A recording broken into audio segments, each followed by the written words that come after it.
ទី3ទៀតថាសមណៈព្រាហ្មណ៍ទាំងឡាយដ៏ចម្រើនជាសសតវិទ្យបញ្ញត្តិនៅខ្លួននឹងលោកថាទៀងតែព្រោះអាស្រ័យអ្វីព្រោះប្ររពអ្វី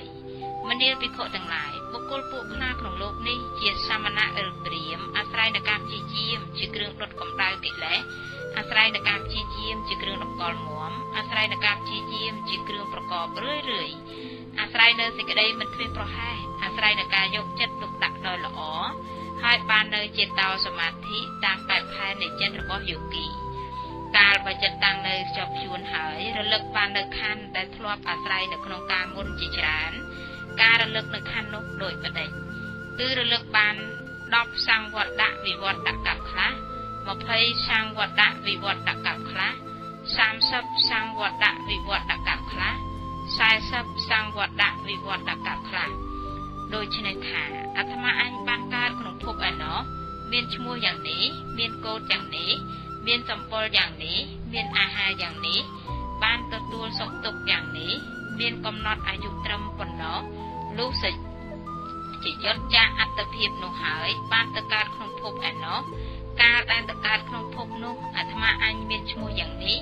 មានកូដយ៉ាងនេះមានសម្បុរយ៉ាងនេះមានអាហារយ៉ាងនេះបានទទួលសុខទុក្ខយ៉ាងនេះមានកំណត់អាយុត្រឹមប៉ុណ្ណោះលុះអាត្មាអញជាយត់ចាស់អត្តភាពនោះហើយទើបបានមកកើតក្នុងភពនេះបុគ្គលនោះរលឹកបាននៅខណ្ឌ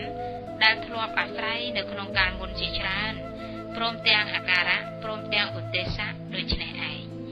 បុគ្គលនោះក៏ពោលយ៉ាងនេះថាខ្លួននឹងលោកជាសភាវៈទៀងទាត់ជាសភាវៈផុតពូជមិនមានផលជាពូជតទៅតាំងនៅនឹងថ្កល់ដោយកំពូលភ្នំឬតាំងនៅនឹងថ្កល់ដោយសសរគោលឯសត្វទាំងនោះតែងអន្ទូលទៅតែងត្រាច់រង្កិតទៅមកតែងជាយត់តែងកើតវិញធម្មជាតិដែលទៀងស្មើនឹងសាសតិវត្ថុក៏មានប្រកបរឿងនោះព្រោះហេតុអ្វី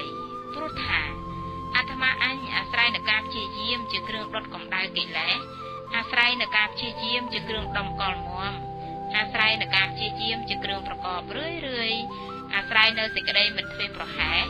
អាស្រ័យនឹងការយកចិត្តទុកដាក់ដោយល្អហើយបាននៅចេតោសមាធិតាមបែបផែននៃចិត្តរបស់យោគីកាលបើចិត្តតាំងនៅខ្ជាប់ខ្ជួនហើយរលឹកបាននៅខណ្ឌដែលធ្លាប់អាស្រ័យនៅក្នុងការមុនជាច្រើនការរលឹកខណ្ឌបាននោះដូចបដិគឺរលឹកបាន10សង្វត្តៈវិវត្តកັບខ្លះ20សង្វត្តៈវិវត្តកັបខ្លះ30សង្វត្តៈវិវត្តកັបខ្លះ40សង្វត្តៈវិវត្តកັບខ្លះដូច្នេះថាអាត្មាអញបានកើតក្នុងភពឯណោះមានឈ្មោះយ៉ាងនេះមានកូដយ៉ាងនេះមានសម្បុរយ៉ាងនេះមានអាហារយ៉ាងនេះបានទទួលសុខទុក្ខយ៉ាងនេះមានកំណត់អាយុត្រឹមប៉ុណ្ណោះលុះជាយត់ចាស់អត្តភាពនោះហើយបានទៅកើតក្នុងភពឯណោះកាលដែលកើតក្នុងភពនោះអាត្មាអញមានឈ្មោះយ៉ាងនេះមានកូដយ៉ាងនេះមានសម្បុរយ៉ាងនេះមានអាហារយ៉ាងនេះបានទទួលសុខទុក្ខយ៉ាងនេះមានកំណត់អាយុត្រឹមប៉ុណ្ណោះលុះជាយត់ចាស់អត្តភាពនោះហើយទើបបានមកកើតក្នុងភពនេះអាត្មាអញរលឹកបាននៅខណ្ឌដែលធ្លាប់អាស្រ័យនៅក្នុងកាលមុនជាច្រើនព្រមទាំងអាការៈព្រមទាំងឧទេសៈដូចនេះឯងព្រោះគុណវិសេសនេះអាត្មាអញក៏បានដឹងនៅខណ្ឌដែលធ្លាប់អាស្រ័យនៅក្នុងកាលមុននោះខ្លួននឹងលោកជាសភាវៈទៀងជាសភាវៈផុតពូជមិនមានផលជាពូជតទៅតាំងនៅនឹងថ្កល់ដោយកំពូលភ្នំឬតាំងនៅនឹងថ្កល់ដោយសសរគោលឯសត្វទាំងនោះតែងអន្ទូលទៅតែងត្រាច់រង្កត់ទៅមកតែងជាយត់តែងកើតវិញធម្មជាតិដែលទៀងស្មើដោយសាសតិវត្ថុក៏មានប្រកបមនាលភិក្ខុទាំងឡាយនេះជាហេតុទី3ដែលសមណៈព្រាហ្មណ៍ពួកមួយជាសាសតវិទ្យអាស្រ័យប្រារព្ធទើបបញ្ញត្តិនៅខ្លួននឹងលោកថាទៀង